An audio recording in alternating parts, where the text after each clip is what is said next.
All right, good morning, everybody. It's 8:30. We'll call this morning's meeting of the Clay County Board of Commissioners to order for Tuesday, June 3rd. Our first item will be the approval of the agenda. I'll make a motion to approve the agenda. Second. A motion by Commissioner Bear, second by Commissioner Geber. Any further discussion on the motion? Any further discussion? Seeing none, all in favor signify by saying aye. Aye. Opposed, the same sign. Motion carried. Next, we have an employee recognition.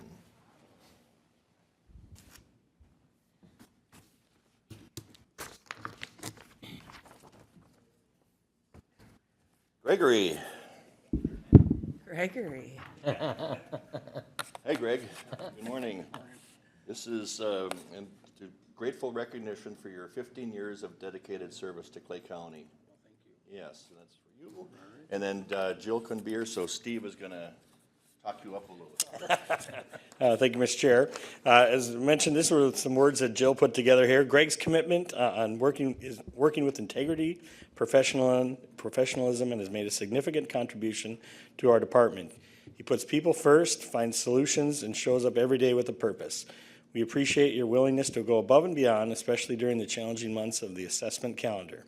Your dedication to Clay County is truly appreciated, and for me, you make a mean chili. So, thank you for all your hard work. Thank you.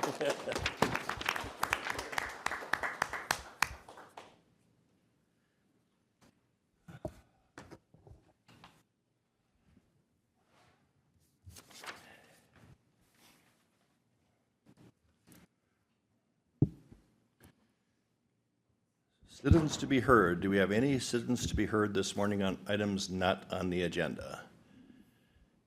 Any citizens to be heard? All right. Anything online, Steve? Nothing, Mr. Chair. All right. We'll then move into approval of payments of bills and vouchers. Move to approve. We have a motion by Commissioner Karabanoff, second by Commissioner Bear. Any further discussion on the motion? Any further discussion? Seeing none, all in favor signify by saying aye. Aye. Opposed, the same sign. Motion carried. Approval of minutes from May 20th. I'll offer approval of the minutes. Second. We have a motion by Commissioner Mojo, second by Commissioner Ebinger. Any further discussion on the motion? Any further discussion? Seeing none, all in favor signify by saying aye. Aye. Opposed, the same sign. Motion carried. All right, then we have we'll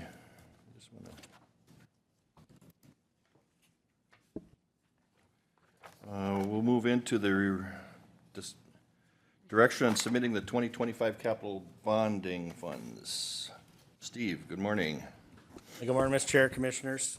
As this board knows, we've had several years now of working closely with the state legislature and looking for funding for both flood mitigation dollars, money for our PRTF non-secure detention project, and also some work with our water district with Polk and Norman County. Due to our engagement in the request for funding, we missed the deadline for the Minnesota Management and Budget bonding tour process. That happens every 2 years, and those applications are due by June 13th of this year, with final edits due by October 17th. And so with that, I know that this board generally takes a look at its legislative priorities in the fall, and having said that, we're looking here today for some direction. We have until, again, June 13th to fill out this documentation. We have done it in the past previously mid-cycle, but as this board has talked in great detail, when the rubber meets the road, unless you've been on the bonding tour, it gets to be fairly challenging to get funding. And so with that, I would look for your direction on how you would like me to move forward with any potential bonding requests. I'm going to look to my right to start with here and see if Commissioner Mojo has anything to say about it. Thank you. I appreciate it. Well, our board is, as noted, has been quite active in this and making sure that we get the documents in order to get on the tour is one thing. I don't think it's any surprise what our priorities will continue to be with those three projects that you highlighted.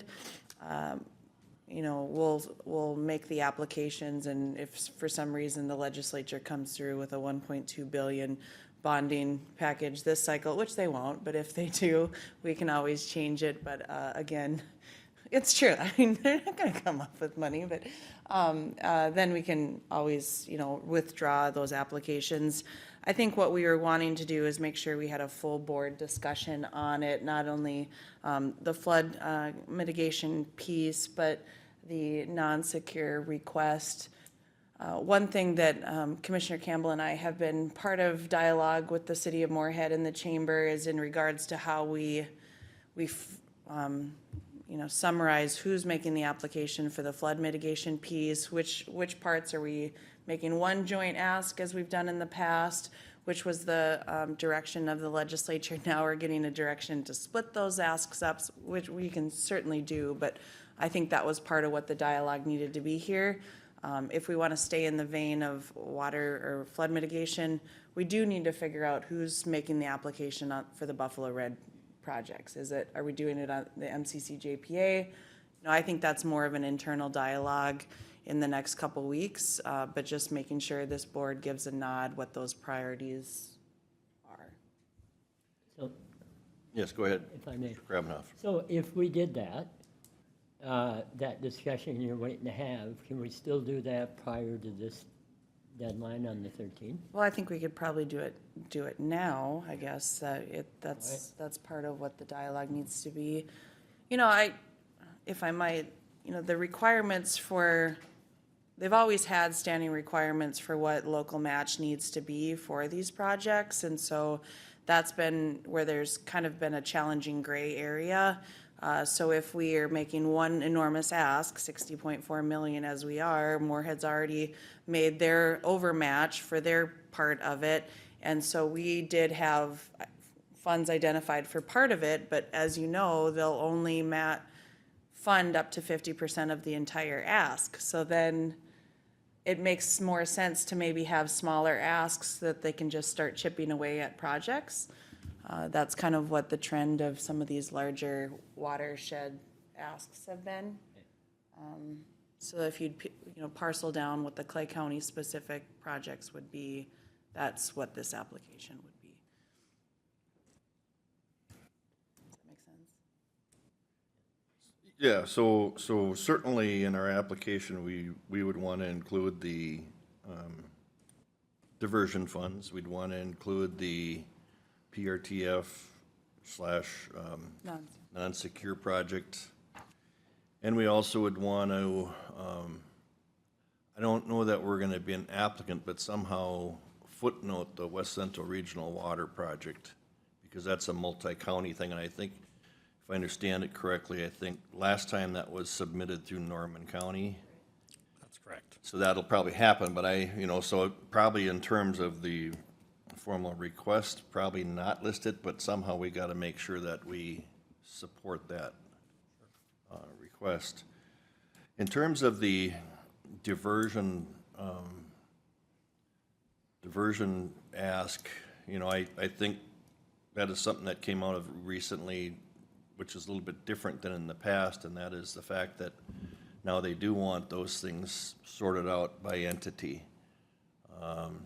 So Moorhead will continue to ask for their 16 million or whatever it is for their remaining work. And Clay County will have to, I suppose the submission would have to include the Comstock work, because that bid won't even be done till July 1st, and this application needs to be done before that. So we would have to include that full amount into, so, because we haven't received any funding. And in addition to that, I do believe, it's my understanding that the Buffalo Red Board did not want to be the ones asking the legislature for funds. So because it is outside the city limits of Moorhead, we should include that as part of our ask, because those are critical components, beating the Wolverton project and the Georgetown project. So, so I think it's critical that we would then include that in our application piece, which in a way it was last time, because the total was 60.4 million, 16 million was within the city of Morehead, and the remainder was rural Clay County, and that did include the Buffalo Red projects. But I think whatever application that we do to get on the tour should include those, our application should include the Buffalo Red River Watershed District projects. And that was actually the purpose of my question, how we would break that down, and the way you just described it, to me, totally makes sense. Yeah. Well, that's, it's hard to ask for less, because our commitment is to try to, with this project winding down in time, we're probably not gonna have bienniums to get it funded. I was even thinking to even maybe get even a more snippet of the money. One of the things we've never asked for are land acquisition costs that are going on in Clay County. And land acquisition costs can also be part of a project. So I don't know if we, when right now they're saying the maximum you're gonna get is 50% of your ask, are we really asking for everything that we need? And leaving out the land acquisitions, because there's still several $1 million in land acquisitions still out there that need to be done. I don't know, Commissioner Mojo, what your thoughts are on that, but it seems to me that if they're gonna give 50%, 50% of a higher number is more money, and then most they'll do is say no like they always do. Well, yeah, I think what your comments make sense. I agree with the comments. I do want to note that we can make final edits up to Yeah. the middle of October, so you can always change that. And rightfully, and even by the time, but I don't know if that's something that we could reach out to the Lands Committee on the Diversion Authority and try to see what remaining dollars are left on that are anticipated for land acquisitions in Clay County. We should get that number, but as we all know, every month that the MCC JPA board meets, we're approving more and more of those dollars. So every month that total number is gonna go down. So what we ask for in June, by the time the bonding cycle rolls around, 3/4 of that might already, once it's paid for, then we can't ask for it. So, but at least getting it in there, and it'll show that there's significant dollars being spent on the Minnesota side, which I think is important for the state to recognize as well. So. Mr. Chair. Yes, Commissioner Emery. Just in structuring this, and this is a question probably for you and Steve, Jenny's worked enough on this to where she's probably got a good idea too. Do we want to continue to include the $16 million ask for Morehead? We will not. We will not. The request has been for the entities to do those separately. That's good. So Morehead will still be doing their $16 million ask, and we will do our own for everything outside. Anything that we've spent or that the Diversion Authority has spent on Minnesota projects in Clay County, can that be counted towards our 50%, or is the ship sailed on that? Not once it's been spent. I mean, we can remind them of, because I think that what we did tell them, even in this last go-around, that the Diversion Authority has already spent over $35 million on land acquisitions in Minnesota. That's been paid for by Diversion Authority dollars. So when the state says they're only gonna pay 50% of the stuff, I think it was important for them to know that there's been a significant investment on the part of the Diversion Authority already in this, but no. So I think we would keep those separate, but we also got to keep in mind that within our JPA agreement, it's our responsibility to still support the city's effort in lobbying for their needs as well as lobbying for our own needs. So that's the way the language states in the JPA. So we want to make sure that we follow that that agreement that we have with the diversion authority, so. Anything else that, yes, Commissioner? Going to Ebinger's point there, should we add that 16 million in? Because it is part of Clay County. I think the discussion amongst the legislatures and even the city intends to apply on their own. Okay. 16 million. That's the late, and that was the discussion we've had at our Friday morning meetings that we have with the chamber, and I think that's been, Part of that is, Moorhead has an overmatch that was, secured, Right. through sewer fees, is that what that was? No, that's not yours. But, so they have an overmatch on their components, so that it was starting to get a little hairy in regards to how clearly that was identified, and making sure that they don't lose what that overmatch was. And then also, again, we are in lockstep with them, we meet weekly, if not 2 to 3 times a week with them, and how we push these things forward. And the reality is, however the legislature wants these things packaged is how Yeah. the legislature wants them packaged. And that's why, you know, we were separate a couple years ago. That's why we moved to a one bill. That's what they wanted. They want the all-in number of what that is. And now they saw what the all-in number was to finish it. They got scared and now they want it separate again. So, you know, we'll do however we need to get the request forward.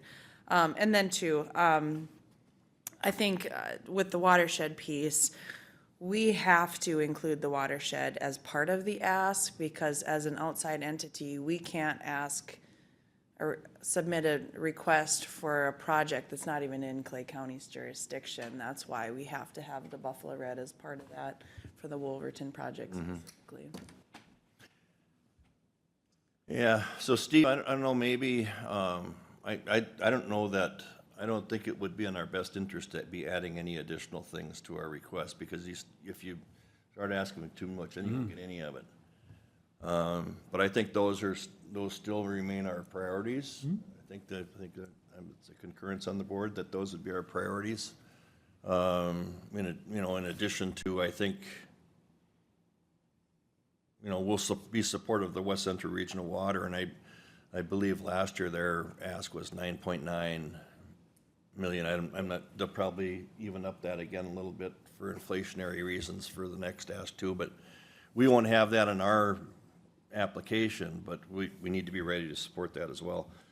And then, Steve, I don't know if maybe, because this has to be in by June 13th, I'm wondering on the diversion piece, if you could just relist basically our same ask, but maybe include a remaining land acquisition line item for us to, and we can take a look at that on June 10th? Sure. Is that okay? And, because that would give us time? Yeah. Maybe we could have a preliminary application ready with those numbers, and then we'll have to see, I don't know how many millions are left in land acquisition, but. Sure. Yeah, Mr. Chair, Commissioners, in this past year, we reached out to Jacobs to get all the updated information, and so I'll coordinate with them and the representatives from the Diversion Authority to get the most updated information. And yeah, we might have to even update those numbers, because those numbers were based on previous year's costs, so we might have to actually make some adjustments to those. The state has put out a new process to apply for the capital, or the MMB document funds. And so there's a training session this afternoon that I'll be participating in to find out. Sounds like the layout's a little bit different than what it was in previous years, but hopefully it'll be very similar to the information that we already have. Is there anything else from your standpoint that we haven't covered here, or you? No, I think if it would be possible, just to get a motion that that this board supports submitting both for the non-secured detention PRTF and flood mitigation funding would be appreciated. I move to approve that statement, All right. both those. Motion by Commissioner Kradoff, second by Commissioner Mojo, to include the flood mitigation and the PRTF / non-secure juvenile center projects as our project priorities for bonding. Can I just have a comment? Yes. Thank you. I just want to preface this. These applications take a lot of staff time. And a lot of the work we scrambled to get done on very short notice during the session. And so Steve has really done a phenomenal job of getting all of that package together for application. And so I appreciate this board, one, for the continuation of it, because we really, we have all the data together, but it will still take a pretty good amount of time in the next week and a half for Steve to pull together. So thanks to you and the team. I know it's a team effort for pulling all that together. Thank you. All right, so we have a motion and a second. Any further discussion? Any further discussion? Seeing none, all in favor signify by saying aye. Aye.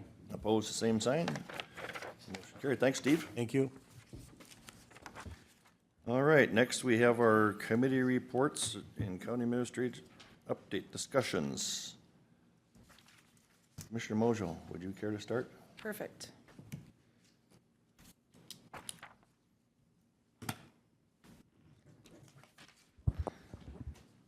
Last Tuesday, I attended the Minnesota Rural Counties session update. What did Commissioner Baird, did they say that they were just living in purgatory at the Capitol? I think that's how they identified what the final couple weeks of session were. It's really hard to get a pulse on what exactly is happening. Not all of the work groups were meeting publicly, so it was kind of hard to get a good recap on what is exactly happening there. In regards to taxes, there were some good things and there were some not so good things. It's sounding like the LGA CPA cuts have at least been reduced in the latest offer, but again, I'm not betting on what comes out of session. The next day, I tried to attend the Prairie Lakes solid waste meeting, but Commissioner Campbell can report on that. We had some technical difficulties. I didn't have technical difficulties, I just wasn't included. I used the word "we." Oh, yeah. Then Friday, again, attended the flood mitigation update with the Chamber and City of Moorhead. Thanks to you for your prior action, just in moving those projects towards funding. I know it's a huge team effort, so appreciate that. Yesterday, I traveled to Wabasha County to attend one of the district meetings for AMC. I also attended the MetroCog Executive Committee meeting. We did approved a request for travel and just a brief update on the 2050 MTP and UPWP updates. We did talk a little bit about steps and grades. There's some compression issues going on over there, so encourage the director to work with West Fargo, who does their HR, just to maybe identify some of those pieces. And then there was some discussion on the retirement IRA plan that currently is offered, wanting to maybe switch as West Fargo had done. So Ben will be working with West Fargo to bring forward any ideas to see if we can streamline that process. And then Saturday, I attended Breakfast on the Farm in Holly. It's just a really great opportunity. One, there's so many donors throughout the county and region that have donated to that, but really a great opportunity for all of Clay County to gather. That concludes my reports. Thank you. Before I move on, I just want to recognize Commissioner Mojo. She has put her name in the hat to run for AMC office. It's quite it's an awful lot of extra work, and I think I can speak on behalf of our board that we're proud of you for being able to put your name on the line for that job, and that you'll bring an awful lot of important things and certainly a critical message from rural Minnesota that also is very important. So just want to congratulate you on that, and we'll be rooting for you, and Appreciate that. I think we get 8 votes in December, so we better make sure all of our votes are there. All right. All right, so Ezra, do you want to go next, please? On the 27th, I also attended the MRC online, and it is an update on the legislature that working groups have been assigned, and yeah, they're working behind closed doors, not much. Mrs. Mojo already reported on that. Not much is happening that we know about, but they claim a lot of bills are getting close to the finish line. We'll see what happens. If they call a special session in the next week or week after that, we'll find out. And then on the 28th, I attended the West Central Regional Water District Board work session, where we had workshops on water access charges and reserve policy decisions and rate design and establishments system for how to bill everybody that would buy water from the system, how to make it even and fair. And then on Monday, we had the West Regional Water District Board meeting in Halsted, where I did duck out early, but we had a update on what happened that previous Wednesday. And we also had final surveys done, an update on the final surveys. And the legislative update was also the same as the MRC, wait and see.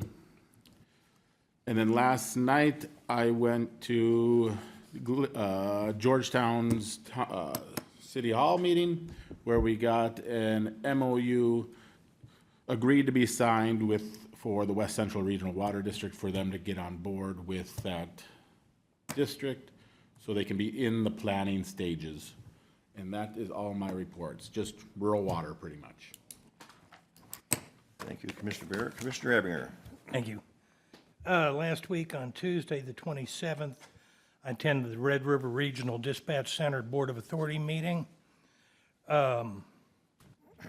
We passed a motion to pursue a contract with First Due for records management system for the fire department, or for the fire agencies within the dispatch center. This would replace one that's currently under use from Tyler Technologies. They're going out of business, or they're going out of that line of business. They'll no longer support the software. That did pass for them to go ahead and pursue the new system. We are going to make some changes to our joint powers agreement to allow generic, excuse me, hard word to say, generic reference to these systems so that they can be replaced. We're not locked into language in our JPA to go with one specific vendor. We'll just keep it open so that vendors can be changed without violating or having to change JPA. Dave, that will have to come back to all boards to True. verify that change. We'll be bringing it in. It's not a thing that's going to impact on cost or anything else. It's just the applicable use of JPA without having to bring it back in and change it every time. So we'll get one that generalizes the document. Also passed a motion to replace UPS batteries. There's been a mistake from the vendor, and they've replaced the batteries that were not due for replacement and didn't replace the ones that were. Long story short, they're going to discount that to where at the bottom line it all breaks even, and they're going to replace the ones that need to be replaced. Also, in the director report, we were told that they're going to start a new on 8th console within the dispatch center, and that'll be manned or staffed from 11 a.m. to 3 a.m. every day. That's already in place. Yep. So that's going to put us in a position to where Clay County has more focused, the rural Clay County outside of Moorhead has more focused attention from one of the operators in there, which is going to be beneficial to us.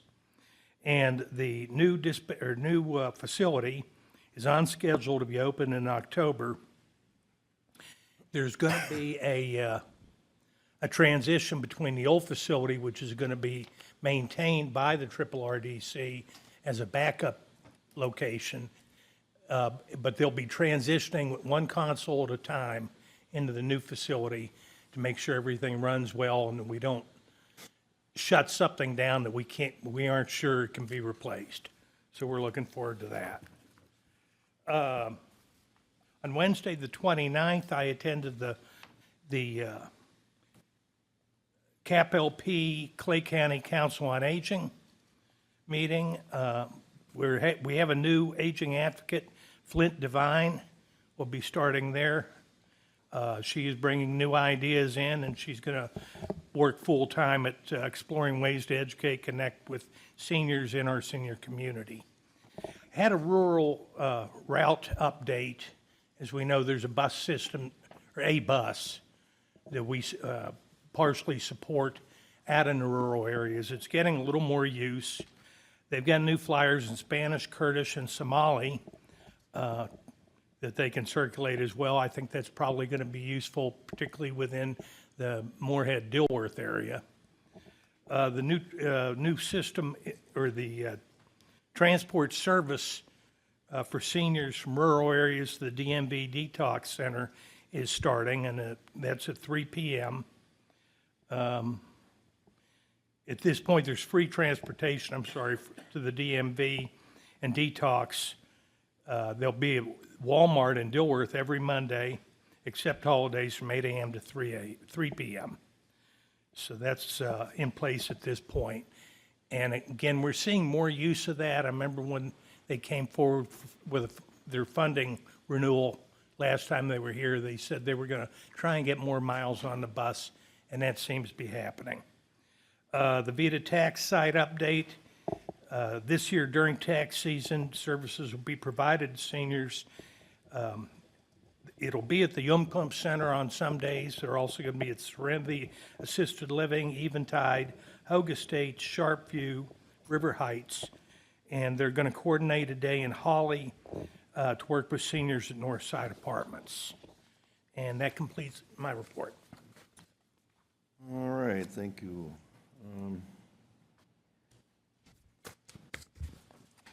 Is the bid opening done now? Okay, because on our show 9:05, we're 3 minutes early, but.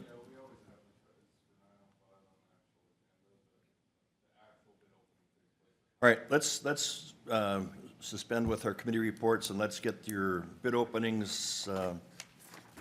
And what we have on our agenda is we have bid opening for SAP 014-599-106. Good morning, Yes. Justin. Good morning. So yes, this is for the township bridge removal in Elmwood Township.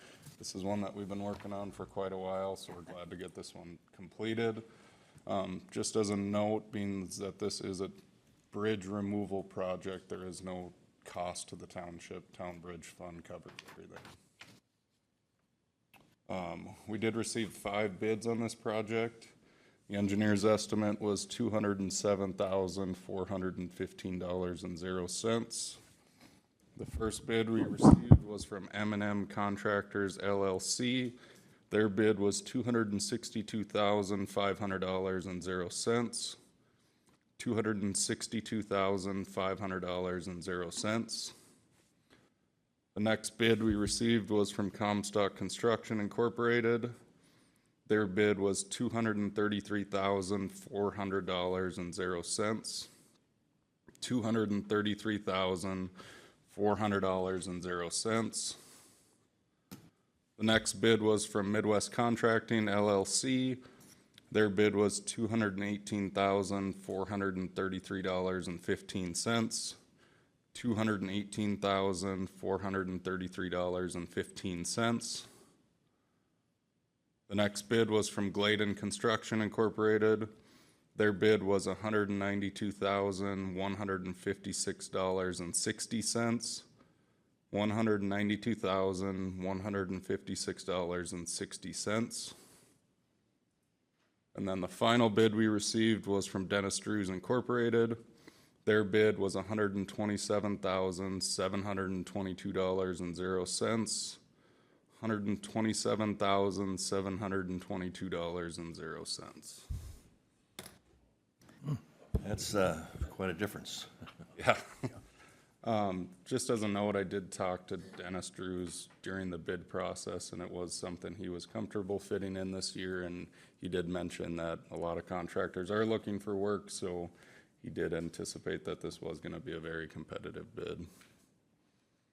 So I don't have any, we have worked with Dennis Drews in the past, and they've done really good work for us, so I have no reservations in awarding the bid to them. And these funds all come from State Bridge, Town Bridge, or Town Bridge funds, yeah. yep. Okay. Yes, Commissioner Bear. This is just a removal of a bridge, not replacement of a bridge. Correct, removal and then also constructing a cul-de-sac at the end, just for a turnaround for our plows Right. and the school bus. With that, Mr. Chair, I'll make a motion to approve Dennis Drews with low bid of $127,722.00, contingent upon no errors in the bids. I'll second the motion. We have a motion by Commissioner Bear, second by Commissioner Mojo. Any further discussion on the motion? Commissioner Mojo. Well, I think we've opened a couple bids, and it seems like for once, something seems to be going quite favorable in regards to that. So hopeful that can prove true for the other projects that we have. It's probably too early to say if there's any additional funds left in what we've got budgeted, if we could apply them to any of our smaller outlying projects. I know you're constantly thinking about that, if we have any additional pieces in that, but hopefully it proves true for the rest of the season. It's a sigh of relief because it's been kind of wild for a couple of years. Definitely. So hopeful. Thank you. All right, and I think maybe that's a topic Commissioner Mojo raises that we can maybe put on a highway tracking meeting to review what projects we've awarded and, Yep. because I think in most of those instances, we've been under your estimates, so we can maybe look at what else we might be able to get done with those dollars. Any further discussion on the motion? Seeing none, all in favor signify by saying aye. Aye. Opposed, the same sign. Motion carried. Thank you, Justin. Thank you. All right, we'll go back to our committee reports. We'll finish up. Commissioner Krabanoff. Yeah, thank you, Mr. Chair. So on Wednesday, the 28th, I had a Historical Cultural Society, our monthly board meeting. Business reports were given. The main thing, and most of the time was spent, again, replacing our Executive Director, Maureen Johnson, who will be retiring in July. Anyway, we have been on the search for quite a few months. Over 100 applications, got it down to 15, and at this morning we had our final 3, and we did take time on those resumes, and they had our personal interviews, and we came with one we made an offer with, and I can't tell you who that is yet today, but maybe next week. But we were well received in the number of people, of quality people looking at this place to do this job. It speaks to the success of the museum. That was the main part of that meeting. The next night, we had our annual meeting, and that was at the Umcumps. 60-some people attended. There again, our meeting was open, short business meeting. I gave a year-end treasurer's report. We did have nomination. We had some outgoing board members, John Hess, Jenna Cayley, and Diane Ray Williams. Diane had been on for a long time. And then we had nominations for new people coming in, and nominated and elected were Siam Amity, from Moorhead, Kathy Meisner from Holly, Marta Castanon from Moorhead, Jamin Cruz from Holly, and then seeking his third and final term was Jim Steen, who's been on for quite some time also. So, and then to end that evening, we had the Clay County Heritage Award given to Carol Engelhardt. He's been a long-term professor, retired historian over at Concordia. He's wrote a couple books using the Clay County archives really intensely, along with retired archivist Mark Peel. He wrote a couple books. One I've mentioned before that he released, a year ago maybe, about Randolph Probstfield family, and that was a good one. And then he also did a book which I had gotten maybe 10 years ago, and that was about Fargo Moorhead being the gateway to the railroad of the West. And anyway, so he spoke for, oh gosh, it was close to an hour, 45 minutes, and really articulated his writings and his work. So thank you to Carol for all that, and to the Historical and Cultural Society for what they do. So that was Wednesday, Thursday, Friday. I had with Community Action Partners LP, we had an executive board meeting. It was a deep dive into our association with the Minnesota Head Start Association and the value of that membership. And nothing to report any decision at this time, but just looking at our association with that, and then how it works with our state board with CAP-LP. And that's my report. Thank you. All right, on Wednesday, the May 27th, or excuse me, May 28th, I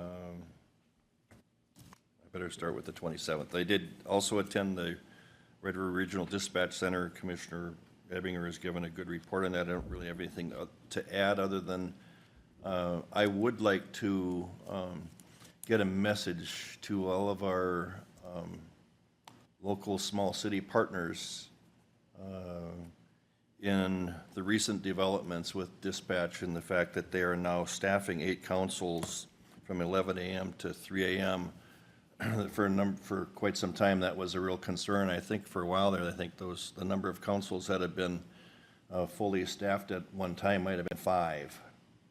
And, and I think there were some concerns about how quickly response times were to calls. And certainly with these numbers, those numbers should improve. And I just think it would be good for us to send a message out to them that's a change to the positive that's recently been done. That's that I just I don't know, Steve, if you could maybe send something out to them on behalf of that happening. Then on the 28th, on my way to Perham for the solid waste meeting, I was on the phone with the West Central Regional Water, going through what Commissioner Bear was talking about, and trying to establish the process for what it would cost for an individual to be part of that system. And it's a long process, and there's been a lot of really, really good work done on that. And I think we'll be able to give you a more in-depth report here in the near future. I did attend the Prairie Lakes meeting, and I do apologize to Commissioner Mojo, but apparently the staffing people there didn't see that there were people in the waiting list to enter teams. So I apologies to that regard, and they felt really bad about it after the fact. So, and in their defense, they said they didn't see anybody there. I think what had happened is there's 2 standing meetings, and so all of us, the 5 of us, were in the other meeting. Oh. It's fine. Okay, and then and really everything else, the report, everything went really well. When we go to ask for the director's report, when they said there's nothing to report, that means things are going good. We did receive a ash processing video where ash is now being used on a project. I've asked for those videos to be shown at the next SWAC meeting, and hopefully maybe the next time Corey comes to this board, we can see that too, because it is pretty impressive that when you look at all the efforts that are done in terms of recycling, to even try to find another use just for the ash that's used from burning the waste going to our roads, that's quite an accomplishment. We did have a little bit of a discussion on open meeting laws. One of the things that we need clarification on, there's been some changes, and I do know that, for example, all of our member counties on Prairie Lake Solid Waste are also District 4 for AMC. And, you know, because we're all gonna be, that we all meet, I think we forget to realize that maybe that needs to be posted. Even though that AMC meeting is posted, it's posted, but it's not posted for the Prairie Lakes Board. And so I asked that be done, just to be on the safe side, so. Then on yesterday, we had 2 meetings with West Central in the morning. Commissioner Bear covered that. I want to report that Pearlie, Neelsville, Climax, Felton, Borup, and then as of last night, Georgetown have all signed on now as communities interested in the service.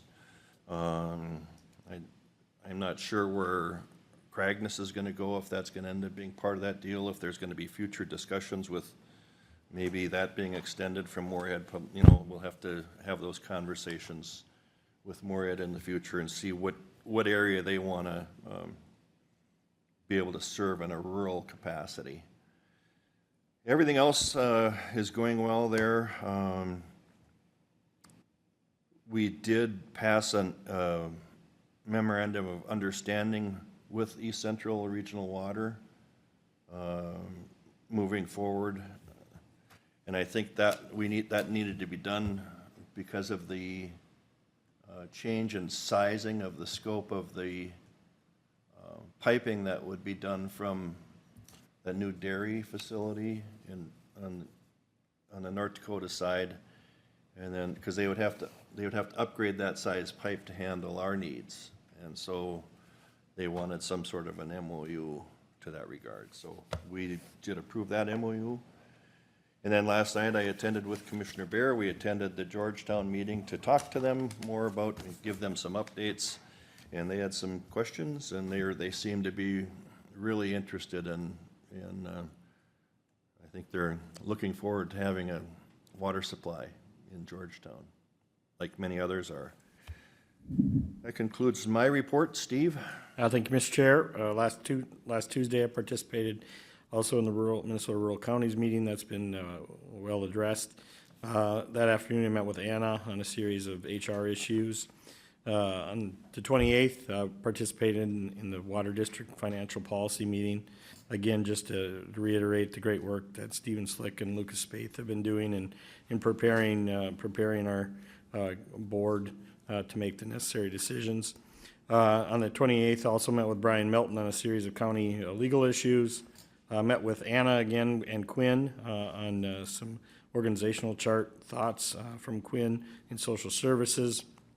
That afternoon, I met with representatives from the city of Moorhead and Dilworth in regards to the White Earth Nation. We are going to we put together a kind of the start of a framework for some things from a committee standpoint to talk about, and we'll be having our first committee meeting next Monday. Moving forward there, yesterday I participated in the Water District Board. That again has been well covered. I also met with Kimberly.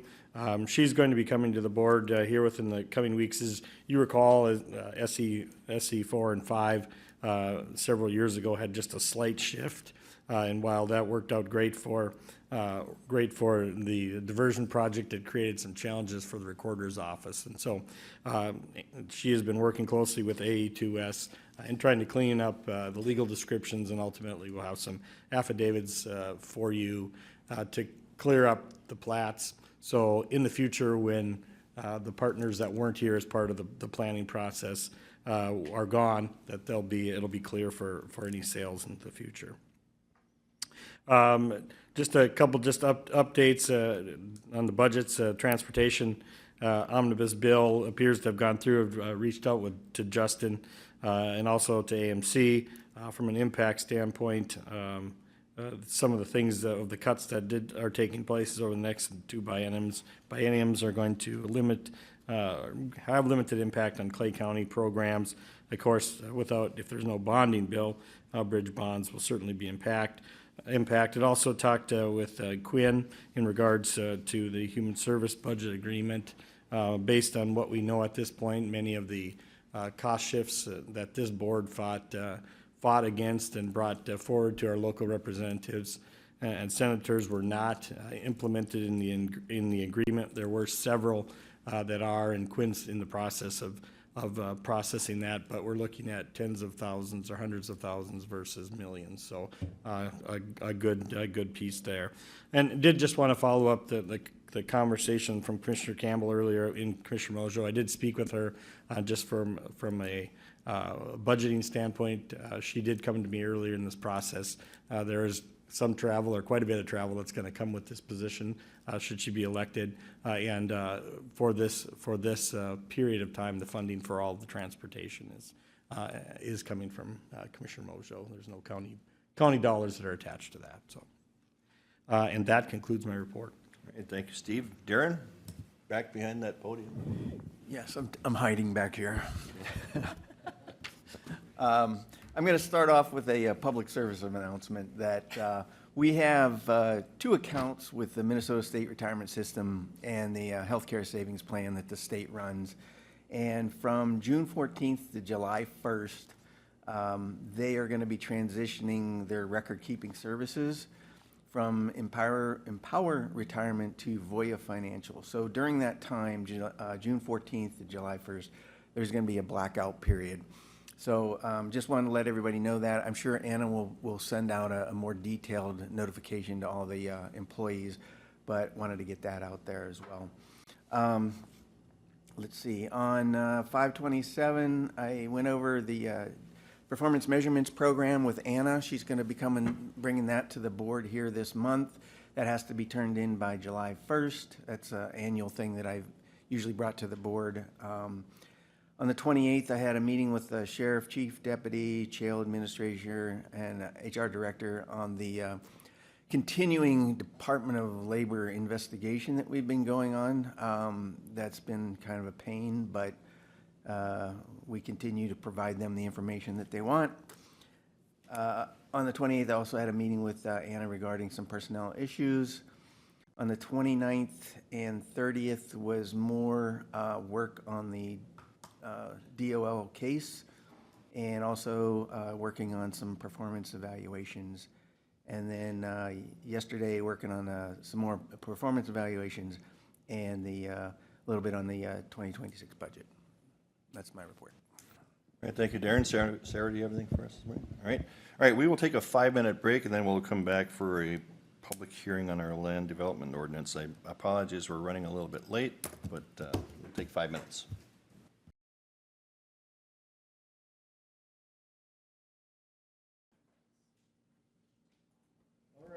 All right, we're back in session. Our next item is the public hearing for the Clay County Land Development Ordinance, Zoning and Subdivision Regulations. Mr. Chair, I'll make a motion to open the public hearing. Thank you. Second. Motion by Commissioner Mojo, second by Commissioner Bear. Any further discussion on the motion? Seeing none, all in favor signify by saying aye. Aye. Opposed, the same sign. Motion carried. The public hearing is now open. Good morning, Matt. Welcome. Good morning, Mr. Chair and Commissioners. So after a little over 2 years of work on this, finally bringing this to the board for formal consideration, the Clay County Land Development Ordinance, Zoning and Subdivision Regulations. So what I'm going to do this morning is just kind of walk through the purpose and intent of our development code, or our development ordinance. I give a little history and then highlight some of the notable changes from our previous or our current land development ordinance. So really the purpose and intent of this land development ordinance is to promote the public health, safety, morals, and general welfare, provide for adequate light, air, and water, provide for safety from fire, flood, and other dangers, prevent undue concentration of population, preserve property values, preserve prime ag land, facilitate the provision of adequate public facilities, and preserve and enhance the quality of surface and groundwater. And continuing on from that, how that works is to promote orderly aesthetic development in a logical sequence of development in unincorporated areas of the county. Clay County's zoning regulations are intended to reduce potential land use conflicts by separating or buffering incompatible land uses, thereby promoting public health, safety, and welfare, and enhancing the county's tax base. Clay County finds that it is in the best interest of the public to provide for the wise subdivision use and development of the lands of the county. And there is statutory authorization for zoning. Zoning is a power that is given by the legislature through MN Statutes 394, also 103F and 103G, and then Shoreland Rule 6120. So for Clay County, a little bit of zoning history. So in 1965, that is when the county decided that countywide zoning was needed and an ordinance was enacted. This was mainly done with the recognition of the importance of agriculture to the county and preserving the rural character of the county, as well as the prime farmland productive soils that we are blessed with in Clay County. In 1972, we enacted a shoreland zoning. Shoreland rules were adopted, the Shoreland Management Act was adopted in 1969 in Minnesota, and then rules were developed for counties in 1970. And for most counties in Minnesota, this was the first taste of any kind of zoning that they ever had for counties. And some till this day do not have countywide zoning. They only have shoreland zoning in their counties. And that's required. Yes. And in 1974, we had our first floodplain regulations that were enacted. In 1980, our zoning, subdivision, shoreline, and floodplain were kind of combined into one development code. There was another major update in 1993. In 2001, it was codified into the overall county code. In 2005, there was another major update which established some new zoning districts and a different zoning map. And then in 2012, there was another major update to floodplain regulations. Since then, there have been other small amendments here and there. That's pretty common. And, you've seen a number of them here in the past few years as well. But 2012 was kind of the last big major one until this 2025 update. This commenced in April of 2023. Really, the idea was to follow up with the adoption of the 2045 Clay County Comprehensive and Transportation Plan. Really, the ordinance, land development ordinance, is the tool for the main tool for implementing that plan with regards to land use and development. And also just to bring our code up to modernize it a bit, to accommodate and account for some new development trends that are happening, and making sure that those are addressed. The Planning Commission held monthly public hearings, virtually for every meeting from July 2023 through April of 2025. We did have an online public input survey, which garnered some responses as well. And then in April 25 at their meeting, the Planning Commission did recommend to the board for adoption. And so what I'd like to do now is just go through some notable updates to each of the chapters. Please, if you have any questions for me, stop me along the way. And we'll just start with Chapter 1. I think one of the big things with Chapter 8-1 in the introductory provisions, it defines what development is and what development isn't, according to the county. One thing that came up in our study review committee that worked on this, and then also in the Planning Commission, is some permit exemptions for smaller accessory structures. So if you have a shed that you got from Home Depot or Menards or something, you wouldn't, and it was a certain square footage, you wouldn't need a building permit for that. You'd still need to meet all of our setbacks, but you wouldn't have to go through that process. We also included what used to be a separate chapter for non-conforming uses and structures. And one thing that our non-conforming uses and structures did not have is these residential real estate exemptions for nonconformities. And the main thing there being, if you have a residential property or a seasonal residential property, recreational property. If a building or your lake cabin or something is destroyed completely, you can actually rebuild it where it stood exactly. You can replace it. We did not have that we don't have that provision in our current code. So that's just for those residential real estate. Stopping, what is the square footage for a small accessory structure that's? So we determined 144 square feet if it's on a foundation and 400 square feet if it's not on a foundation. Thank you. For our base districts, we have agricultural general, which covers the majority of our county. Agricultural service center, which would be like our roll logs and downers. And then our highway commercial and limited highway commercial zoning districts. So in this chapter, essentially clarifying residential density in the agricultural general districts as 8 residential dwellings per quarter or 2 per quarter. Differentiating between the types of subdivisions, what a standard subdivision might be versus a cluster subdivision. The main difference being there that a standard subdivision might be on an existing road, where a cluster subdivision would use an internal road. And then also we replaced conditional use major subdivisions with agricultural and natural resource subdivisions. And those numbers, Matt, haven't really changed much since 2012, right? Those have not, no. And then in the Ag Service Center, just there's a 5% lot coverage limit for accessory structures. A lot of our lots in like a downer or a roll log are smaller, and that's kind of a difficult thing to accommodate, especially for if you can meet all the setback requirements, but not this 5% lot coverage limit.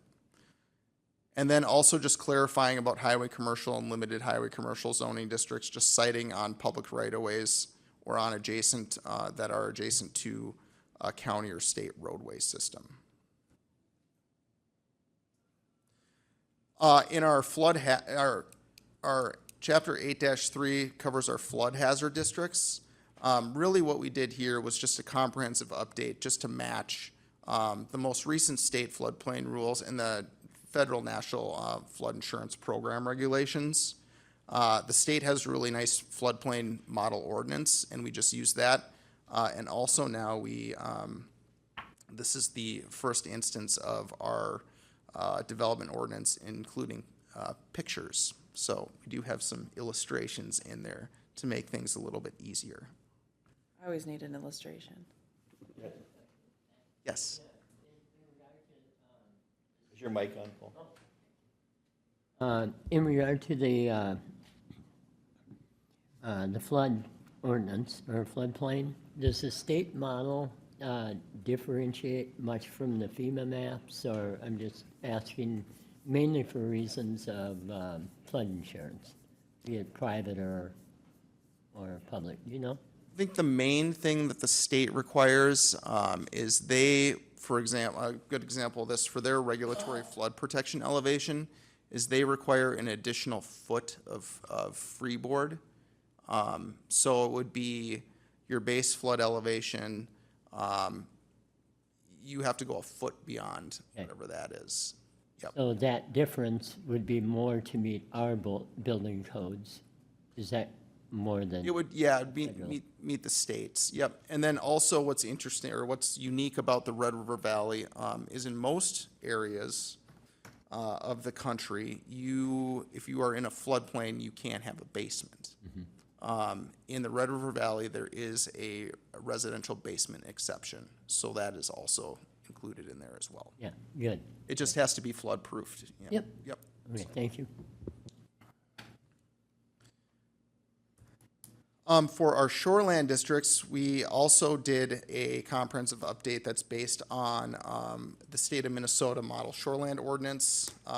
We did make a few exceptions with intended to protect sensitive water features from overdevelopment, but then also allowing for some more commercial development on non-riparian areas where practical. The state does allow some flexibility in shoreland rules, and if you're doing something a little more, if you have higher standards in one area, you can have some lower standards in other areas.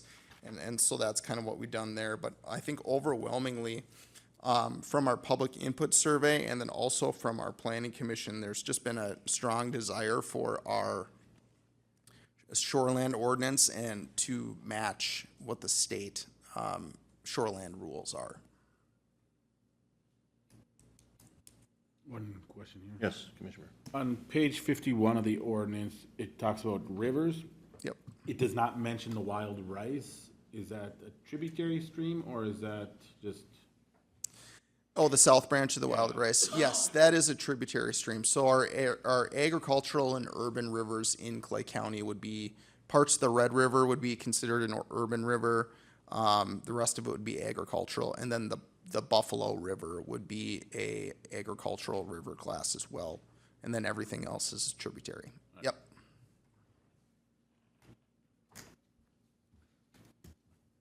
All right, so our chapter 5 covers our resource protection districts. Resource protection districts, we have 3 different, these are overlay districts, so they overlay our base zoning districts. And really, what they're intended to do is to protect our sensitive resources and then our natural resources as well. So our aggregate resources, protecting them from overdevelopment, building over the top of significant aggregate or quality aggregate deposits. Our resource protection biological zoning district, that's really protecting some of the high quality natural resources that we have in the county that provide some ecosystem services for the county, as well as some significant recreational opportunities for people. People do travel quite far and wide to see some of our, specifically our native prairies.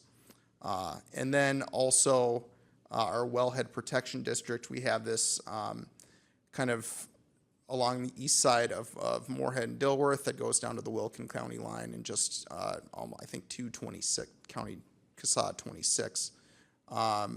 That protects the Buffalo Aquifer from incompatible development. And there is also wellhead protection on the east side of Barnesville as well to protect their well fields. We did receive some comments on our wellhead protection section that I do want to address briefly.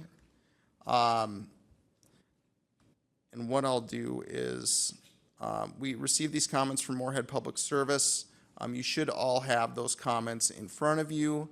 I essentially addressed these comments, and I want to thank them for Moorhead Public Service for providing them.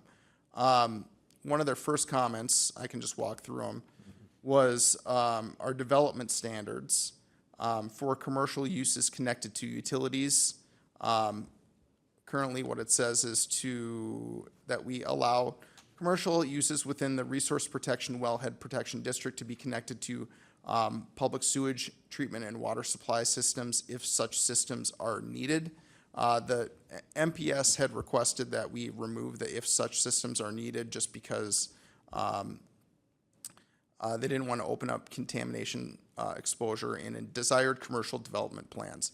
Well, what that actually means is if such systems are needed is if you have a commercial use that needs a septic, that needs sewer and water, you would still need to connect to, in the wellhead protection district, you would still need to connect to public sewage treatment and water supply systems. If you have a commercial use that doesn't require that and it is allowed as a conditional use, commercial cold storage being a prime example of that, then you don't need that. So that's the clarification there. I recommend keeping it as it is.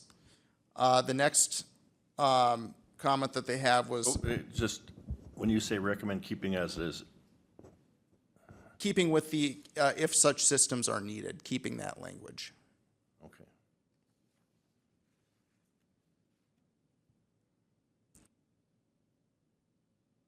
The next comment they had was about above-ground tanks, a containment system. They requested discussion on a maximum size of above-ground tanks to limit risk if spills occur. I don't really have a good idea of what a maximum size would be, so I'm not entirely ready to discuss that. What I would note is that later on, there is a provision that we do need to add back in about hazardous materials, being the bulk storage of hazardous materials shall be prohibited within. Mr. Chair? Yes. Can I just ask for clarification on this? When we're talking above ground storage, excuse me, above ground tanks, the chemical storage tank, or chemical totes, are those technically included in an above ground storage? It would essentially be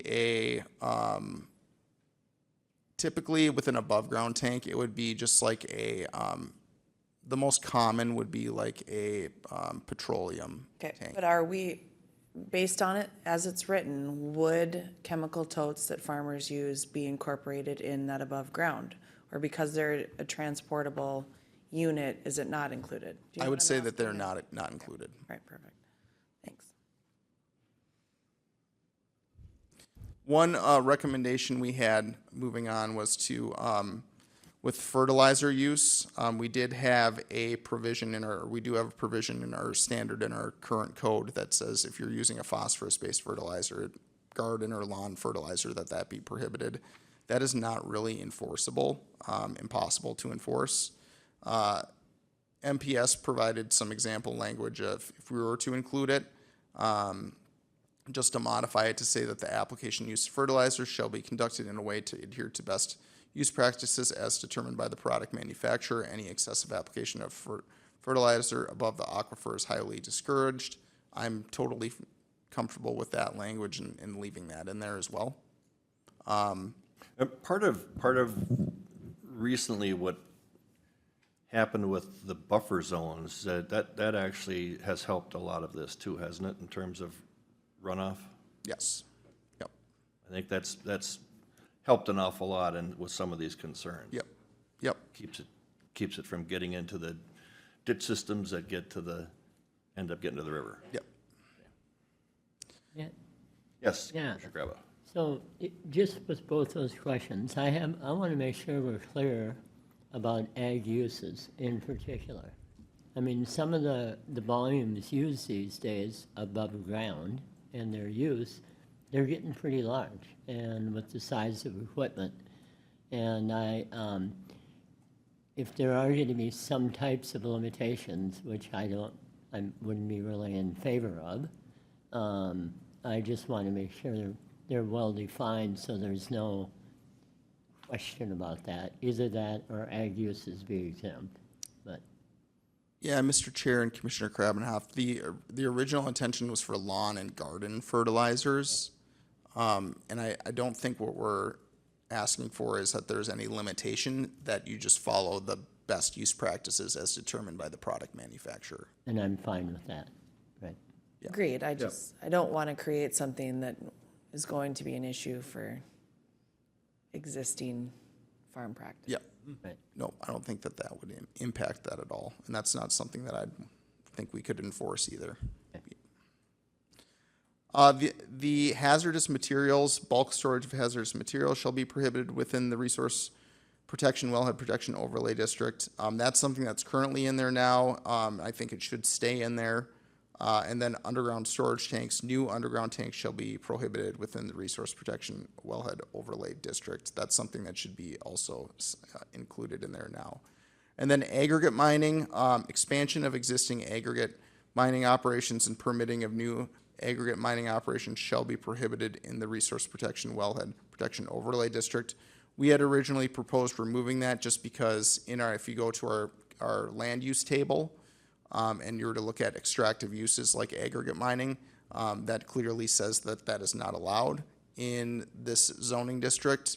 MPS is requesting that goes back in, so it would be in 2 locations essentially, just for clarification there. Can I ask a clarification piece? Yep. So like the Benedict pit, right? How would, not, I know we can't use individuals specifically, but because that is within that district, how would that limit that? So one of the reasons why I wanted to remove expansion of existing aggregate mining operations is because with something like the Benedict pit, they would essentially have to stop. They couldn't expand anymore. There is case law out there that's specifically for aggregate extraction that has ruled that you cannot do that, essentially. Not limit. Cannot limit. Cannot, existing gravel operations that are pre-ordinance, they would have to continue, they would be able to continue to expand only to the property lines. They wouldn't be able to expand to a new property or anything like that, but we wouldn't be able to limit that. So essentially, this has been in our code for a number of years, and it's just never been enforced because it's not enforceable. Don't we also have some requirements though about, in the case of the Benedict pit, is just as an example, isn't there like a levee around it? Yes, And that's part of the whole process of keeping contamination from entering, right? yep, correct, yep. And that part, we do have the ability to require that. For that one in particular, because there was on part of that pit for an expansion adoption of the wellhead protection, there was a conditional use permit that did require that. Yes. Okay. Yep. So if they wanted to expand in that area, they could do that, but there might be that requirement that, They could do it under their existing, conditional use permit, essentially. Yep. Which would still have the berm. Yep. yeah. Yep. Okay. And then also just adding, just based on these two, specifically the hazardous materials and underground storage tanks, just adding a definition for hazardous materials. And this is basically a very broad definition because OSHA, the EPA, they all have different definitions. Department of Transportation of hazardous materials. This one is used by what's called the HAZWOPER. It's a group that does like hazardous materials, spill training. They produce these chemical safety data sheets and things like that. So it is a accepted, probably the best definition that we have for hazardous materials. Just adding that in there to the definitions. Any questions on the definitions of hazardous materials? Right. So, Mr. Chair, with these proposed revisions based on the comments, I would just recommend that we just include them as part of this. Okay, so you said to include them, but earlier on, in item number 2 here of the page regarding commercial uses connected to utilities. With the exception of that. We currently have, if such systems are needed. You want to keep that language, Correct. and there's been a recommendation to remove it. There's been What a are you- there's been a comment to remove it. A comment to remove it, yes, yeah. Yep. And I would recommend that we keep it. Okay, so all of these things that are being changed, you're good with all of them with the exception of that one? Correct. Okay, just wanted to clarify. Yep. Correct. So on this handout here, these would be the changes you'd be recommending in Correct. Yep. Keeping everything else the same. keeping everything else the same. Yep. Mr. Chair? Yes, Commissioner Legault. I would just want to go back to 6 quick, the bulk storage of hazardous materials. Curious, understand there are some residences in that overlay district. If someone has more than one propane tank, propane is hazardous material, would that affect them? No. Okay. So when you talk bulk, it's more than, That's my question. What do you call well, bulk? it's bulk. What, Bulk would is that be- 1,000 gallons, or is that? Bulk would be essentially where you have a grouping of several containers that are large, and your purpose is not, it's not an accessory use, it's a principal use. You're storing chemicals, you're having trucks come, fill up on those chemicals or gas or propane or whatever it might be, and then distributing it or transporting it to another location. Have we gone up and down that district and counted how many of these are already on top of this? I have not, no. I mean, a lot of farmers have 20,000 gallon bulk tanks that they bring semis in to fill road diesel or farm diesel. And That would they just take out one of there tank? to- What's that? That'd just be one tank or, It'd be two different tanks. I mean, so they can take a semi-load of fuel in and then disperse that out to their equipment when they're working. I think that the intention of this is more for like non-ag uses, and that could be clarified. I mean, I think it should before we make a recommendation on that one at least. Or airplane fuel. I mean, yeah, airplane, I mean, there's, yeah. You knew I was gonna say that. I always say it, but I mean, the Moorhead Airport has It's, airplane yeah, fuel. it's sitting tanks. right on it. So for like a hazardous material, I don't think petroleum would fall under that definition. But propane, I mean, Propane is. Yeah.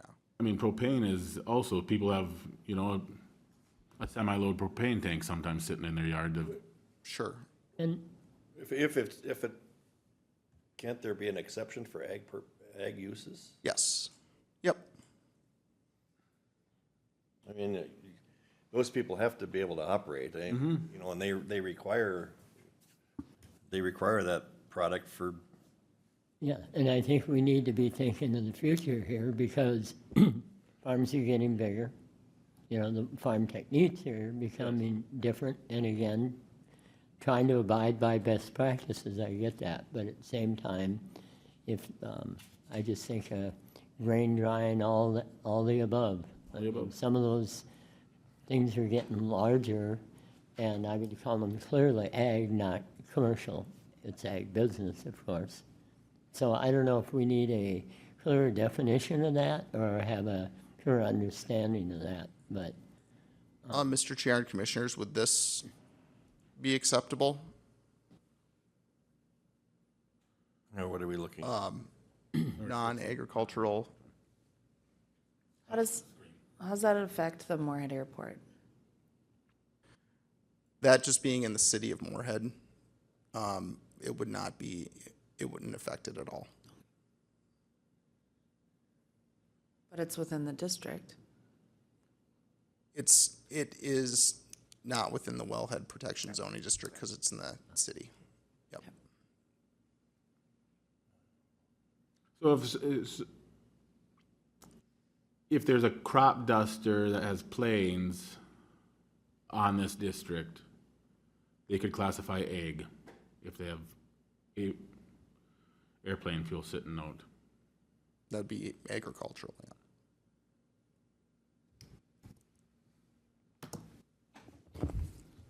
and I don't think we do right now. No. I think the one north of it, but, Guys off to Yep. It's to the the west. west. yeah. Yep, west. All right, I think you can safely store hazardous material if it's done properly. That's my concern if we're trying to believe, above ground, I think you can safely store hazardous material, doesn't matter what the size of it is. I don't know if we even need, but I think you need to pay attention to what the purpose is. You know, if the purpose of them is, you know, is for ag, I think that's something that we need, but what if somebody wants to do something that's non-ag, that's new? yeah, that's why I think you can safely store that above ground. And Mr. Chair and Commissioner Bear, I think really of all the when the wellhead protection district was created, I think the hazardous material storage and the underground storage tanks were kind of the two biggest things I for get the that- underground for that storage. district. That I get, because you don't know if if it's leaking or not. Yep. Yep. But nowadays with double line tanks and moats around your tanks, you can catch a leak very quickly of hazardous material. I think for ag use, I think it's really the point, I think with bulk storage is, like some sort of pipeline or petroleum distribution center or something like that. And that's kind of the intent there. But if you're a farm operation, or a crop duster, I don't think the intent is to basically with that, Yeah. the advancements in safety as well. So. Oh, I'm good. And those I'm are- good with that change. Yeah. At a certain size too, these storage tanks become regulated by the Minnesota Pollution Control Yeah. Agency as well. Essentially, they don't have a permit for them necessarily unless they're really, really big, large. But they do require just, notification of where they are, and then just those, spill prevention, pieces as well.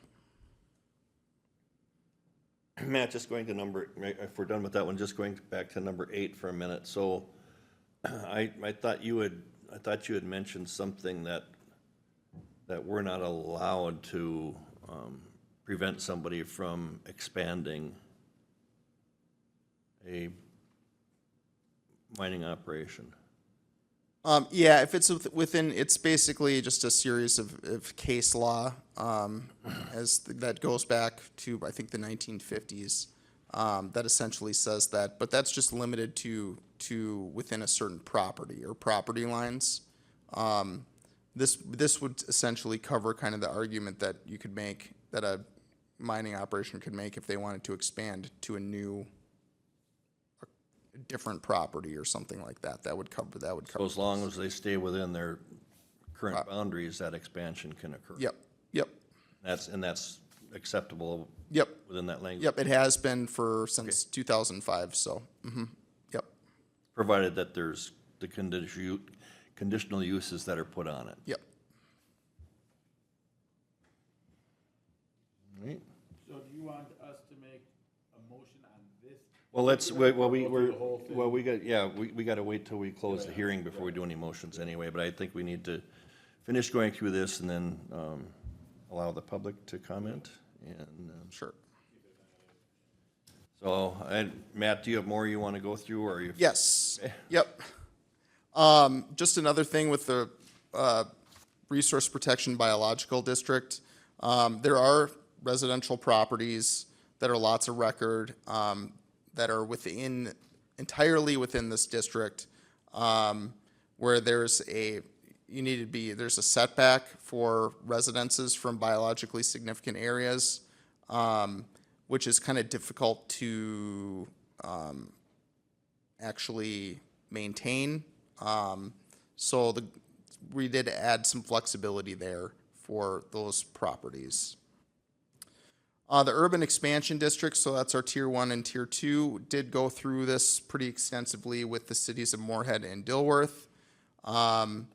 There were some references to urban overlay plats, which is not a thing. It's not a definition anywhere, so we got rid of those.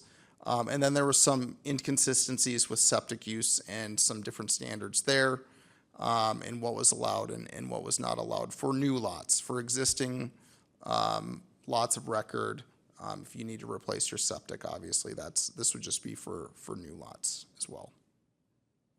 And then for our landing field district, we do have the joint airport zoning ordinances with the cities of Moorhead and Hawley.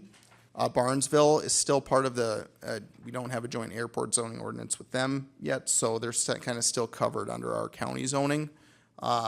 So what we did with here is we just added some references to those joint airport zoning ordinances and kept everything else the same. Yeah, just briefly, so back to Barnesville with Yep. that, is there some point that they would want to have their own ordinance rather than the county? I am not entirely sure of. I think it might have to do with if there's any planned expansions of the airport in the future, then they would probably want to have a joint ordinance. What our landing field ordinance does is it's just regulating the land use around the airport that's within the county and not within the city. Okay. So we did, for chapter 8, use regulations. This is probably the chapter that gets the most use and had the most attention. We did make some significant updates to the use table, just modernizing uses, allowing for more compatible commercial and industrial uses, as well as accessory dwelling unit uses. Adding the provision that if you have an accessory use, typically you would need a principal use on that property too, but could be converted to a principal use by conditional use permit. Did make some changes to animal feedlot regulations to better align with just the Minnesota feedlot rules, defining animal feedlots as 10 plus animal units, also just adding some more information about setbacks from wells and septics and all that other things. Agritourism, added that as a new use, added temporary agricultural employee housing as a new use. We did add some general requirements for commercial industrial uses, mainly site plan requirements. Updated our wind and solar energy system regulations to match them, better match the model wind and solar ordinances. So they're a lot more this is an area where the technology is changing constantly. So being most up to date as possible is really important. And I know that this is one we'll be changing in the future. I know Minnesota's working on a battery storage model ordinance right now that should be ready in the next couple of years, and then I would like to include that in the future. We did add accessory dwelling units as a by right use. Did update our home occupation standards. Did update regulations for farm animals on residential lots. Right now, you have to have 2 acres to have a chicken, whereas you could live in Moorhead and have 6. So. Oakport 12. Yeah, exactly. So just updated that. Did get a comment about, or have had a couple of comments actually, about roosters, if the Clay County would ever ban roosters. I didn't think that would be, just wanted to get your take on that. You gotta identify a rooster first. Yeah. Roosters in dense residential neighborhoods or denser residential neighborhoods. Lakin's like, what?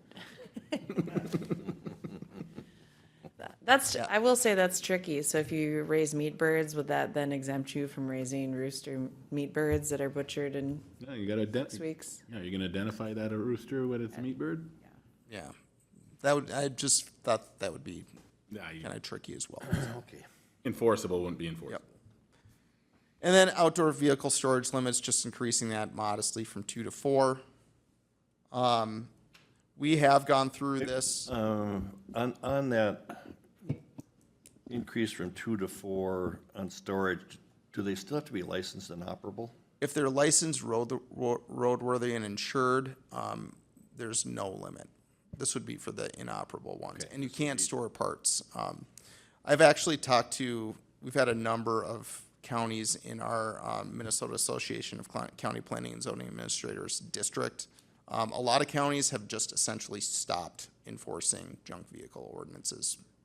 One of the main reasons for why they've stopped is because it's really hard to do, and it takes up a lot of time.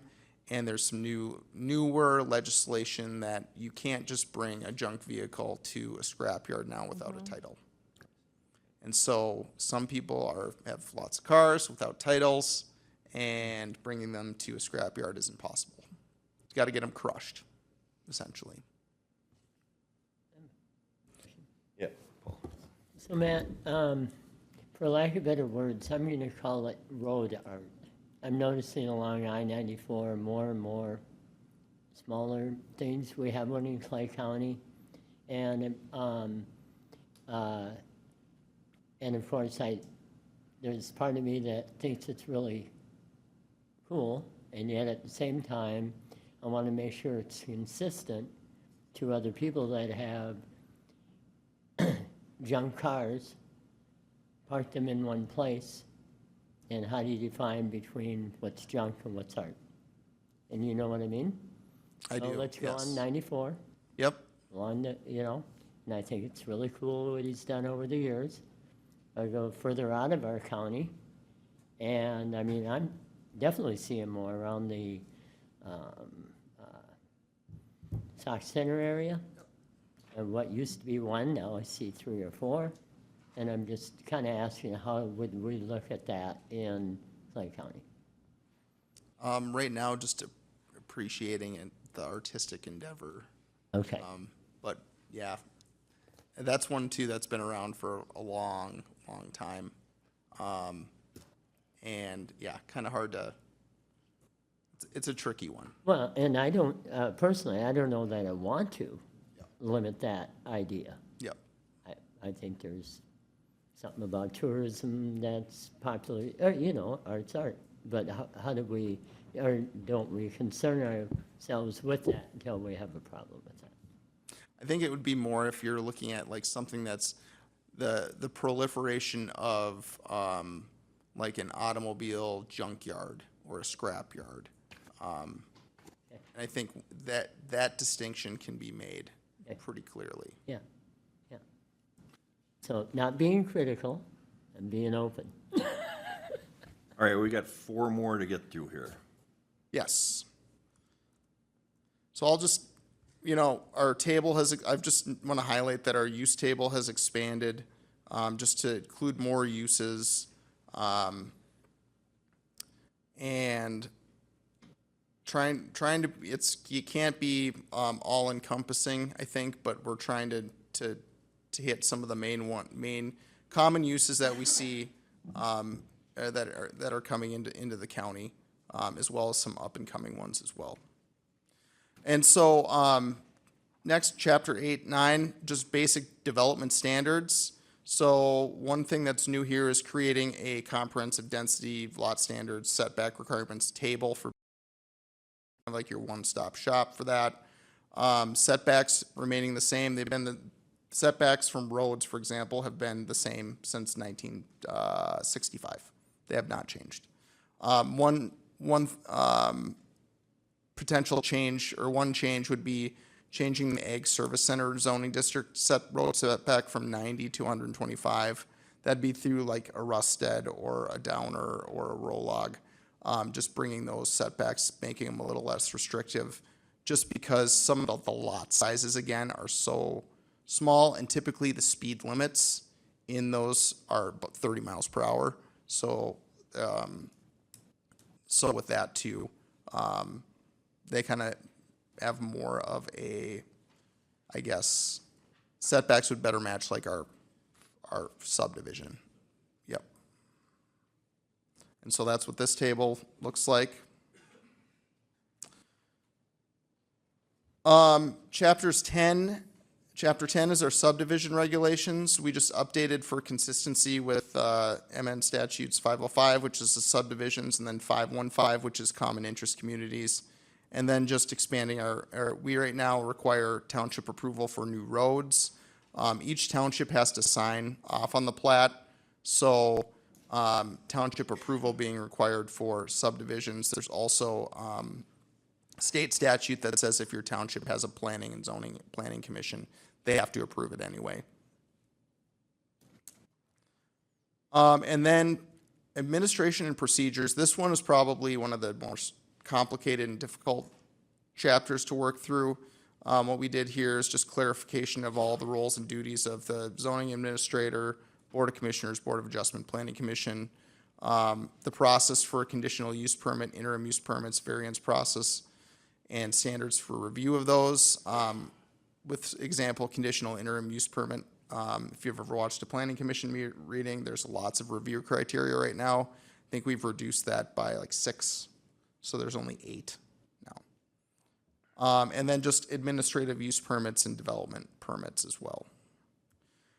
There's also been some clarification on the appeals process for county decisions, with conditional use permits and interim use permit appeals. As opposed to going to the board, they'd be appealed just to either district court or the appellate appeals, court of appeals. That's just more in line with counties who assign their planning commission the role of granting those permits. That's the process that they follow. If you're a county that has the planning commission as a recommending body and then the use permits go to the board, they would follow that different process. And then we did added a section for environmental review. We had an old environmental review section in our 2001 code, and just updated that to make sure that that was up to date and put that in our development code as well. And then updated our violations, penalties, and enforcement section. We didn't put anything, we started out putting some specific procedures and policies for enforcement in terms of penalties and things like that. And we had an outside attorney review this entire chapter as well as our subdivision chapter. And she said, no, don't do that. Keep it, what you want to do is set up a framework so that you as a board can adopt policies, an enforcement policy or an administrative penalties and procedures policy.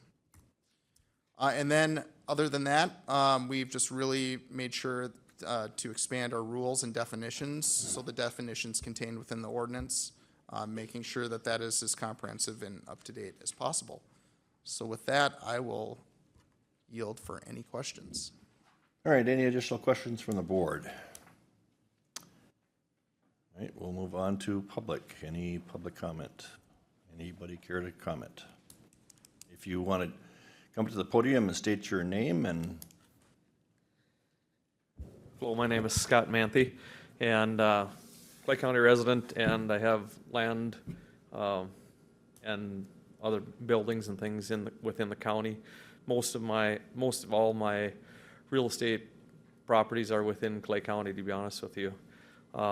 And just looking at when I had one piece of property that I bought with the intent to eventually develop it and subdivide it into houses. Bought it because it was close to a tar road and three-phase power, a couple requirements that are needed to do a subdivision, and it's right next to current subdivision as well. And when I stopped into the office, there's discussion that the number of units for subdivision was being limited from 16 per quarter to 8 per quarter. But upon further review, with Matt, I found out that there's other opportunities if you have a large enough piece of land to dedicate and make more units on those larger pieces of land. And I just think it's important in general when you're looking at subdivision that you kind of let the economics and environment drive the value of that. Because I think when we looked at the 2012 comprehensive plan for the county, it talked about rural growth being needed, and it wasn't there. And the properties I've purchased, I've looked at and considered both the economic ag value and the subdivision value.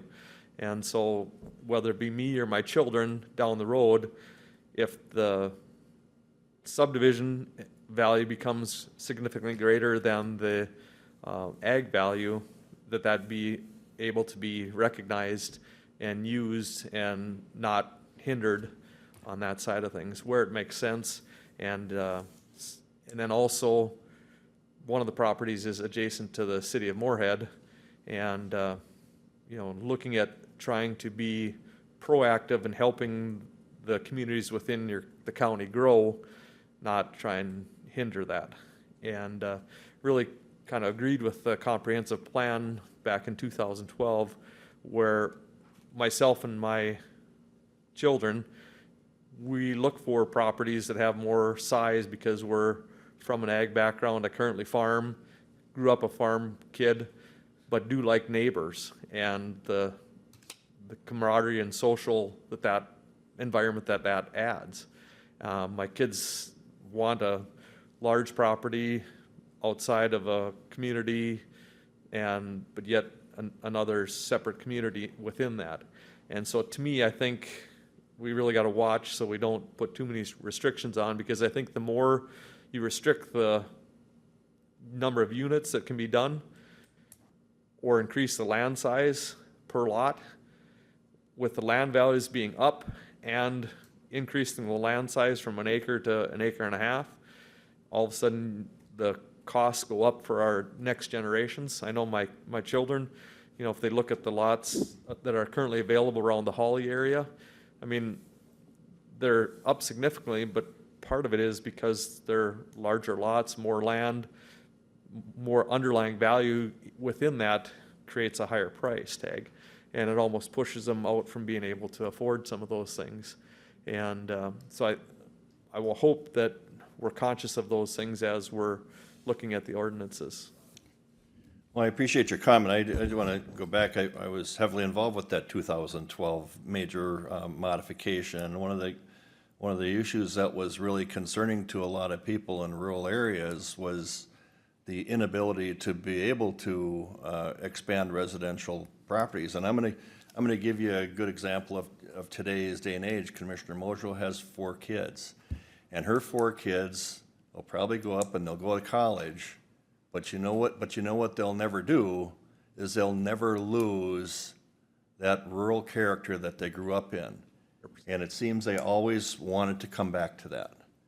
And it, you know, back before 2012, we had that happening in Clay County.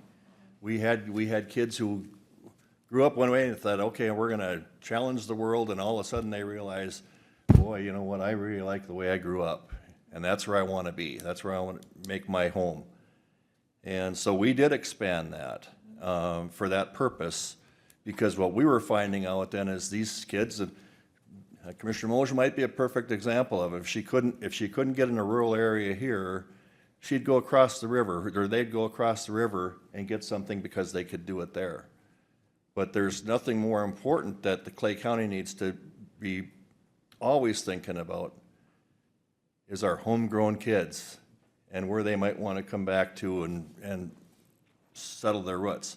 One of the things that we do also have to be somewhat careful of, though, is, you know, that we don't do too much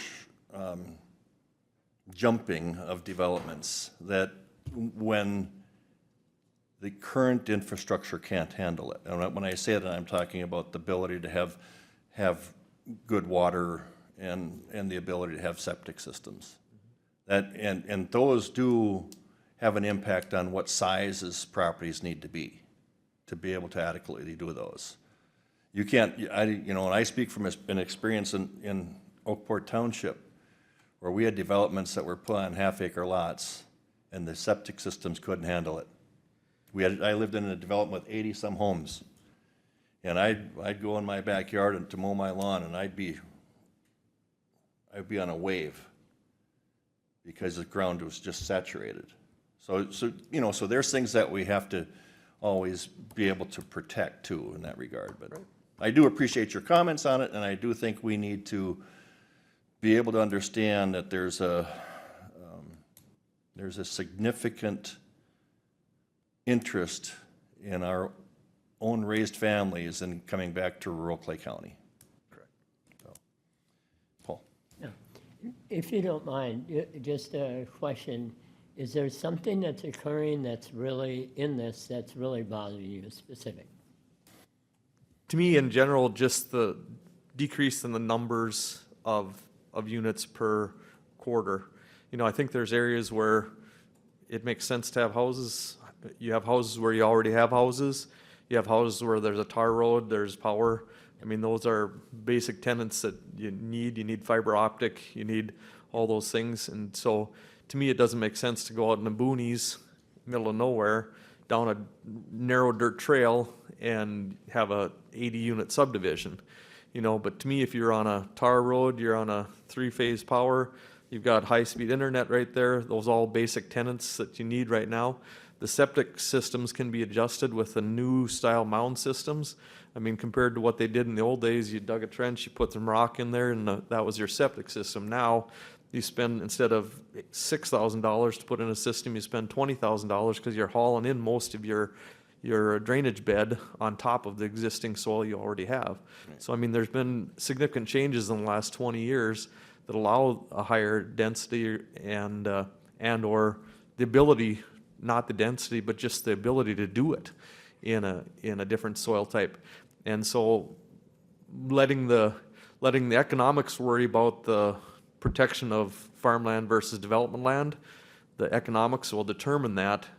But I do think restricting the size of the lots to be bigger ends up creating higher costs for all our next generation to come in, because there's less desire to do it, because if you have to take out a $9,000 piece of land to do it, 1 acre is $9,000. Now you're at 9 times 1.5, you're at 13.5. So now all of a sudden there's less desire to do a split because you don't have as much incentive or potential.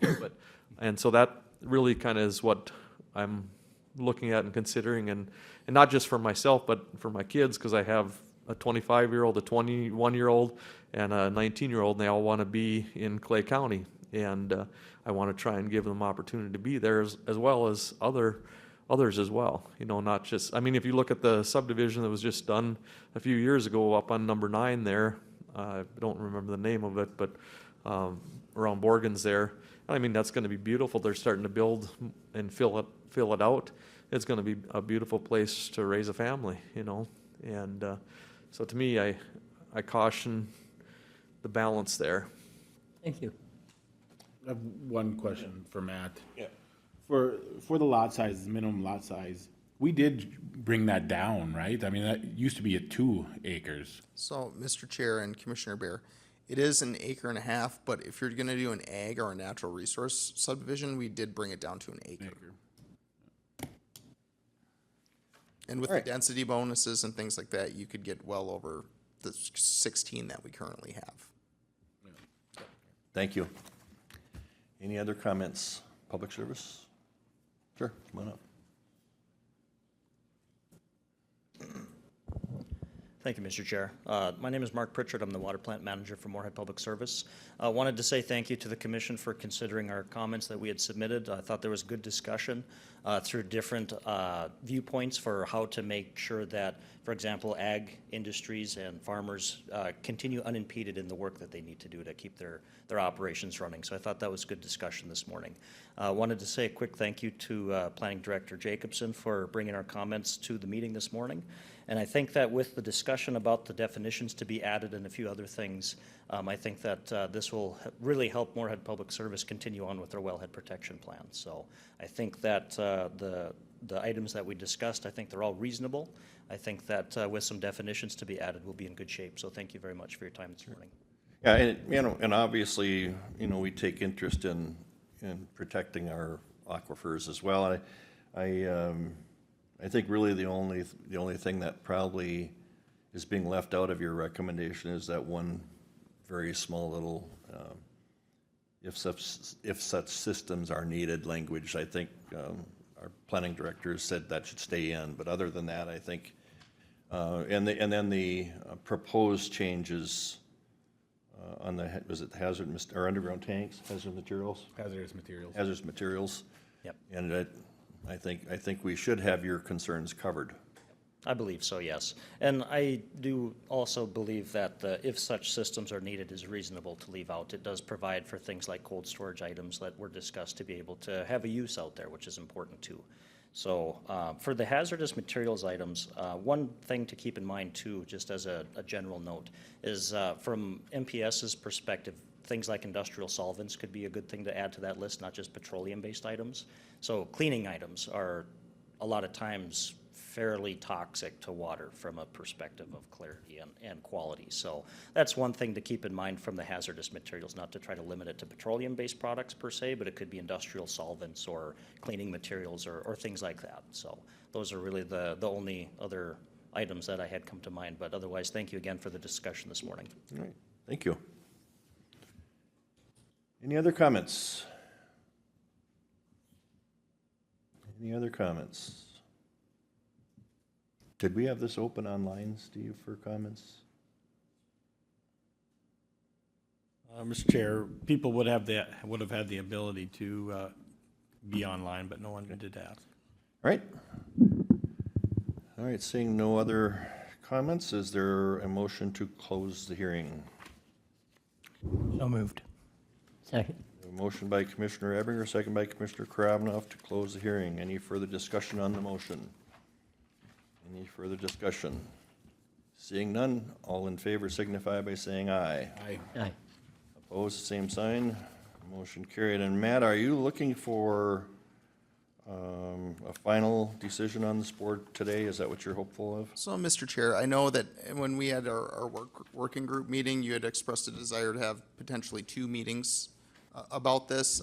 Do want to keep that option on the table for you, but in the event that you feel comfortable with where we're at with the ordinance, also want to give you the opportunity as well today, if you were to make a final decision on adoption.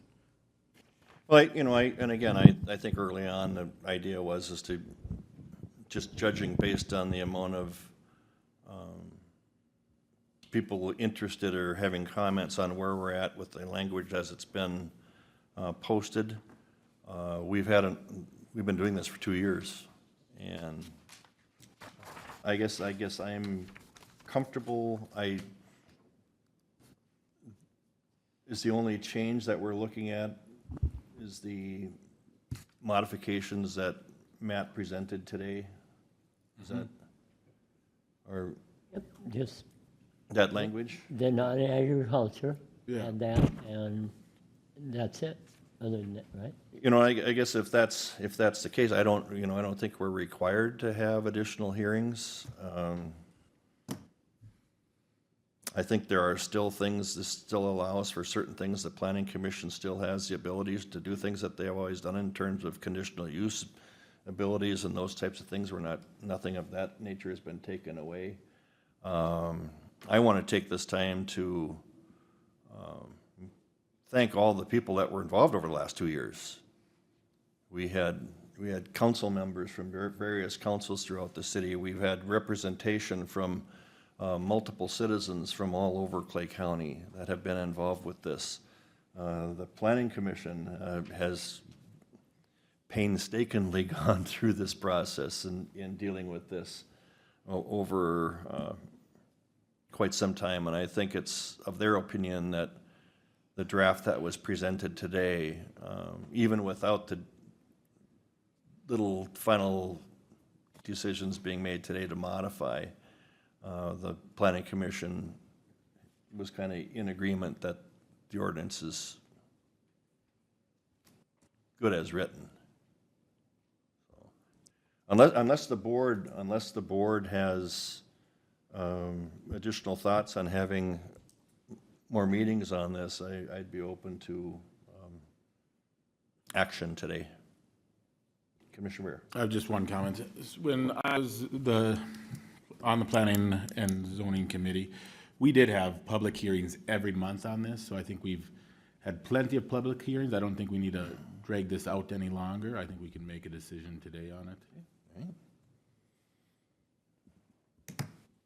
I'm just waiting for your All motion. right, then I'll make a motion to adopt ordinance 2025-5, amendment of the Clay County Land Development Ordinance, zoning and subdivision regulations with these 4 add-ons and with the definition of hazardous materials. And this would be section, 8-6? Title 8, to be codified as Title 8. Okay. All right, we have a motion. Is there a second? Second. Second by Commissioner Ebinger. Any further discussion? Just clarification. Yep. So I want, under hazardous materials, though, I want that, I'd like that word non-agricultural. Yes. To be added. With that to be added. Yeah. What Matt had on the screen, not on Right. our paper. All right, are we all under the same understanding of the modifications made today to the presentation? All right, any further discussion? Just to remind everybody, once we approve this, it is old and it will be changed, so. Always subject to change. Always subject to change. It is, we do have the capacity now that it's online to where that's a much simpler process than Yes. it was before. Any further discussion? Commissioner Mojo, excuse me. Thank you. I also, Matt, thank you so much for the work on this. This really has been a process. Early on, we wanted to make sure that the public had ample opportunity to weigh in on this. We wanted to really be responsive to the issues that we're seeing in the community, certainly not only with other jurisdictions, but with residents as well. I also want to comment that I think our planning department has been as flexible as possible when proposals come forward. In regards to the subdivision piece, I take those wholeheartedly. I think it's really important to allow for folks to live in our community that not only want to live in the city, but also want to live in a rural area. So making sure that we're responsive to what the questions and comments and concerns there are too. Buying and owning property is expensive. And sometimes having a smaller subdivision lots available make it more feasible for folks to buy in. Obviously, there's larger opportunities too, but I'm hopeful that we can continue the nature of collaborativeness that really you've kind of lived by, and when issues come forward, we're quick to edit that, because there will be issues, as Commissioner Bear identified, that will make us need to look at something and maybe amend something, but really happy with the work and the product that we have today, so I'm happy to support it. My final comment, again, it's the modifications, I think, that were done in 2012, I think really represented important changes that were needed for families in Clay County who want to live in rural areas. I think that was established. What we did today is we've cleaned that up a little bit, maybe changing lot sizes and some of those types of things. But we also got to remember Clay County is an agricultural county. And the farmland, agricultural land that we have in Clay County is very, very precious and valuable. And we can't lose sight of that. That is still the primary engine that drives Clay County, and having ag land. Then when you talk about a development, you might have a development that wants to pop up, but you might have all the farmers all around there saying, "I don't really like this, and I was here first." So you still have to weigh all of those things that where you have to treat the people who were there first with some sort of respect, and I think our ordinance tries to do that. So, all right, any further discussion? Roll call vote, please. Sarah, put you on the spot. Commissioner Krabenhoft, Yes. Commissioner Mojo, Aye. Commissioner Campbell, Yes. Commissioner Bear, Aye. Commissioner Ebinger. Aye. Yeah, motion carries unanimously. Thank you for your work on this, Matt. I really appreciate it, and thank you to everybody else, and send a message back to the Planning Commission. Thank you for a job well done. Yeah, thank you, Mr. Chair. Thank you, commissioners. Thank you for all your support in this process. Really appreciate it. Could not have done it without your support and backing. Also want to just thank the Study Review Committee for their hard work in making sure getting this draft through the process, and then Rita and Erica from our planning department as well. I really want to thank Erica. She put a lot of very critical second eye and had a lot of very thoughtful of suggestions and revisions and input on this. So I really, really appreciate all of her hard work. And then, of course, the guy who was the primary author of it, Dave Sweeney from SRF, just want to thank him for his work, his team as well. Yes, yeah, they did a very nice job in helping coordinate it all. Very nice. Absolutely. So, thank you. All right, thank you. Yes, anything else? Okay. All right, that concludes our meeting, so we are adjourned.